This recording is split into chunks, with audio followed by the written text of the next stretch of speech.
Hello students, so today we are going to start our chapter number 4, pronouns, personal pronouns, number, gender and case. तो आज हम पढ़ने वाले हैं pronoun क्या होते हैं। pronoun क्या होते हैं जो noun की जगह पे हम यूज कर सकते हैं। तो pronouns are nouns in disguise and have the same function as a noun. They take the place of noun. तो इनका वही काम होता है जो noun का होता है, बस ये noun की जगह ले लेते हैं वो ताकि रिपीटिशन कम हो। Priya lost her earring in the garden. तो यहाँ पे प्रिया के लिए क्या वर्ड यूज हुआ है? Her. Tinku said that he would help her. तो देखो ही और हर यानी ही टिंकू के लिए यूज हुआ है और वो उसकी हेल्प करेगा, उसके लिए her. He said that it was so small that they should look for it. तो जो ये वाले वर्ड्स हैं ही, इट, दे, इट, हर, ही, हर, ये सारे क्या है? प्रोनाउंस हैं और ये किस किस प्लेस पर यूज किए गए हैं? किसी ना किसी नाउन की जगह पर वो यूज किए गए। A noun is used in a place of noun. तो जो प्रोनाउन है वो नाउन की जगह पे यूज होता है। It indicates position, ask question, points out object and so on. तो वो पोजीशन जमाता है, क्वेश्चन पूछता है या फिर किसी ऑब्जेक्ट या फिर किसी भी चीज को पॉइंट आउट करने के लिए यूज होगा। A noun for which a pronoun stand is called its antecedent. यानी जिस नाउन के लिए जो प्रोनाउन यूज किया गया है वो उसका एंटीसीडेंट कहलाता है। फिर काइंड्स ऑफ प्रोनाउन। तो सबसे पहला होता है personal pronoun. Personal pronoun are pronouns that take the help of persons और थिंग्स। जो पर्सन या किसी चीज की क्या ले, जगह ले। They can be used as subject और वो सब्जेक्ट या ऑब्जेक्ट बनते हैं किसका? किसी भी वर्ब का। जैसे she showed us some pictures of Nepal. तो शी यहाँ पे सब्जेक्ट बना और अस यहाँ पे ऑब्जेक्ट बना। तो ये क्या बनेंगे? किसी इंसान या फिर किसी चीज की जगह लेंगे, वो हो जाएंगे पर्सनल प्रोनाउन। और कौन कौन से होते हैं? I, me, we, us, you, him, she, her, it, they, them. तो यानी जो प्लेसेस या फिर पर्सन या थिंग के लिए यूज हो सकते हैं और वो ऑब्जेक्ट भी बन सकते हैं और सब्जेक्ट भी।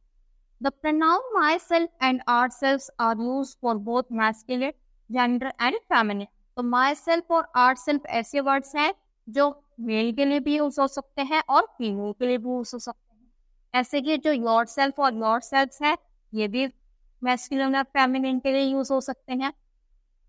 The pronoun he, him, his, himself सिर्फ masculine gender के लिए यूज होंगे और she, her, hers, herself हमेशा फेमिनिन जेंडर के लिए यूज होंगे।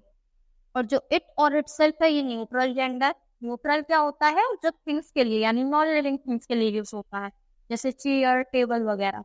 दे, देम, देयर्स, देमसेल्फ किसके साथ यूज होते हैं? ऑल जेंडर्स यानी किसी भी जेंडर के साथ यूज हो सकते हैं। अब देखो फर्स्ट पर्सन कौन होगा? जो बात कर रहे हैं। जैसे मैं बात कर रही हूँ तो मैं फर्स्ट पर्सन हुई। सेकेंड पर्सन जिससे मैं बात कर रही हूँ तो मैं आपको समझा रही हूँ, आप क्या हुए यहाँ पे? Second person. फिर आता है थर्ड पर्सन यानी जब हम दो लोग किसी थर्ड पर्सन के बारे में बात करें यानी जो उस वक्त वहां पर प्रेजेंट नहीं होगा। इसी में हम सिंगुलर और प्लूरल देखते हैं। तो फिर सब्जेक्टिव केस देखेंगे उसका और उसका ऑब्जेक्टिव केस क्या होगा, यानी जब वो सब्जेक्ट बनेगा तब क्या होगा और जब वही ऑब्जेक्ट बनने का काम करेगा तो क्या बनेगा। तो फर्स्ट पर्सन में आई और me, we, us, my, myself और आर्स, आर सेल्फ में चेंज हो जाएगा। फिर सेकेंड पर्सन में यू दोनों में सेम रहेगा, यहाँ पर भी सेम रहेगा। और योर और योर्स किस में बदल जाएंगे? योर सेल्फ में या योर सेल्फ में। ही मेल के लिए यूज होता है, ही होता है हिम में और हिज होता है हिमसेल्फ में। फिर थर्ड पर्सन शी यानी फीमेल के लिए यूज होता है, वो हर में चेंज हो जाएगा। इट न्यूट्रल है तो इट सेम रहेगा। दे का देम हो जाएगा, हर्स का हरसेल्फ और देयर्स का इटसेल्फ या फिर देमसेल्फ हो जाएगा। फिर आता है पॉजेसिव प्रोनाउन। तो पॉजेसिव प्रोनाउन क्या होता है? जो किसी चीज का पोजेशन जमा यानी ये इसका ऑनर कौन है, ये चीज किसकी है। जैसे his parents, his report card. तो किसके पेरेंट्स? उसके पेरेंट्स। और किसका रिपोर्ट कार्ड? उसका report card. My house, my purse, their book, their notebooks. तो वो चीज किसको बिलोंग करती है वो ही आ जाता है पॉजेसिव में। जैसे mine, our, yours, his, hers, theirs. तो इसमें भी देखो, जैसे फर्स्ट में क्या जाएगा, सिंगुलर में माइन और प्लूरल में आर्स। सेकंड में योर्स, योर्स, हिज और हर्स किस में हो जाएगा, देयर्स में हो जाएगा। फिर अगला आता है हमारा डिमॉन्स्ट्रेटिव प्रोनाउन। डिमॉन्स्ट्रेटिव में तो कौन कौन सा वर्ड आता है, दिस, दैट, दीज, दोस, तो वही सब demonstrative. This is the pen I was looking for, ये वही पेन है जिसको मैं ढूंढ रहा था। These are the books I borrowed from the library, ये वही बुक्स हैं जो मैंने लाइब्रेरी से बोरो करी। फिर डिमॉन्स्ट्रेटिव प्रोनाउन का यूज कहाँ पे होता है, तो to point out to people और थिंग्स, यानी किसी पीपल या थिंग को पॉइंट आउट करना कि हाँ ये वही है, इसको मैं लेकर आया हूँ। तो दिस इज माई हाउस, ये मेरा घर है।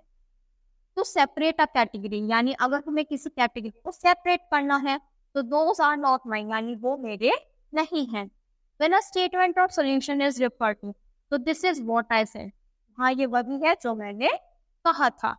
फिर इंटेरोगेटिव, इंटेरोगेटिव में जब हम किसी से कुछ पूछेंगे, व्हेन वी आस्क क्वेश्चंस, तो what would you like for dinner, whose house is next to yours, यानी तुम्हारे घर से अगला घर किसका है और तुम्हें डिनर में क्या खाना अच्छा लगता है। तो हम किसी से कुछ पूछ रहे हैं तो who, where, what, which, यानी जितने भी WH क्वेश्चंस है वो सारे इंटेरोगेटिव में आ जाएंगे। और अब जो हाउ है, हाउ भी आएगा क्योंकि क्वेश्चन पूछने के लिए यूज किया जाता है, तो ये सारा इंटेरोगेटिव में आ जाएगा। फिर आता है रिफ्लेक्सिव प्रोनाउन। तो when an action done by the subject then max reflects upon the subject, यानी जो काम जैसे कोई कर रहा है सब्जेक्ट और घूम फिर कर उसी पे आ जाए, यानी उसी पे खुद पे ही रिफ्लेक्ट हो जाए, तो उसको हम बोलते हैं रिफ्लेक्सिव प्रोनाउन। जैसे आई हर्ट माई सेल्फ, मैंने खुद को ही चोट पहुंचा ली। We looked at ourselves in the mirror, हम मिरर में खुद को ही देखते हैं, तो लौट कर बात खुद पर ही आ रही है, खुद का ही रिफ्लेक्स हो रहा है, तो इसलिए ये रिफ्लेक्सिव प्रोनाउन हो जाता है, यानी बात रिफ्लेक्ट होकर घूम फिर कर हम पे आ रही है। और जब reflexive pronoun is used for laying emphasis, it is called emphatic pronoun, यानी जब हम उस बात को थोड़ा और एम्फेसिस डालकर बोले और बात पर जोर डाले, तो वही रिफ्लेक्सिव का नाम क्या बन जाता है, एम्फेटिक प्रोनाउन। जैसे I baked all these cakes myself, क्या हूँ ये सारे केक्स मैंने खुद ही बनाए हैं।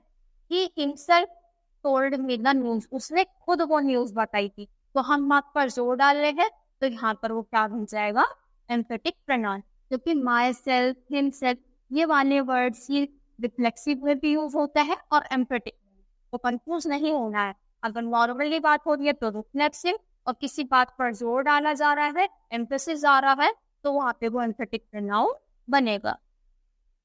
अगला आता है relative pronoun. So relative pronouns are pronouns used to join a phrase or a clause with another in the sentence, यानी ये किसी phrase या clause को जोड़ने का काम करते हैं, relate करते हैं। The boy who won the competition is my best friend, ये जो लड़का है जिसने competition जीता था वो मेरा बेस्ट फ्रेंड है। तो ये पूरा clause जोड़ने का काम कर रहा है, तो ये क्या है, relative pronoun। The boy is my best friend, ये भी कह सकते थे, पर हमें बताना है कि वही लड़का जिसने वो कंपटीशन जीता था वो मेरा बेस्ट फ्रेंड है। The book which you gave me is excellent, the book is excellent भी बोल सकता है, but which you gave me, जो तुमने मुझे दी थी वो वाली अच्छी है। She is the girl who scored first in the class, ये वही लड़की है जो क्लास में फर्स्ट आई है। तो यानी जो पूरा एक क्लॉज या फ्रेज को क्या करे, जोड़ने का काम करता है, उसे ही हम रिलेटिव प्रोनाउन कहते हैं। फिर आता है distributive pronoun. Distributive pronoun denote person और थिंग्स टेकन एज सिंगल और इन ग्रुप्स, यानी पूरे ग्रुप में या फिर सिंगल लिया जाए। जैसे each of you must be present on the occasion, each of you यानी तुम में से हर एक जना जो ओकेजन है वहां पर प्रेजेंट होगा।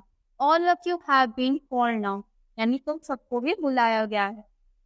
और डिस्ट्रीब्यूटिव प्रोनाउन का यूज कहाँ पे होगा, तो they refer to whole amounts, यानी सबको वो क्या करते हैं, रेफर करते हैं। जैसे बोथ, ऑल यानी सारे के सारे या फिर दोनों, और तो सेपरेट आइटम्स यानी अलग करने के लिए भी यूज होता है, जैसे एवरी, ईच, ईदर, नीदर। तो ये सारे ही किस में आएंगे, डिस्ट्रीब्यूटिव प्रोनाउन में आएंगे। फिर reciprocal pronoun. Reciprocal pronouns refers to pronouns that indicate actions going in one direction and also in the opposite direction. जैसे we should help one another in a crisis. तो यानी बात दोनों साइड से हो रही है.